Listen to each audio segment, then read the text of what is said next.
এটা এশার নামাজের পরে মসজিদে নববীর দৃশ্য।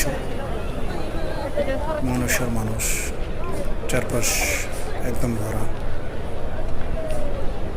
লাখ লাখ মানুষ।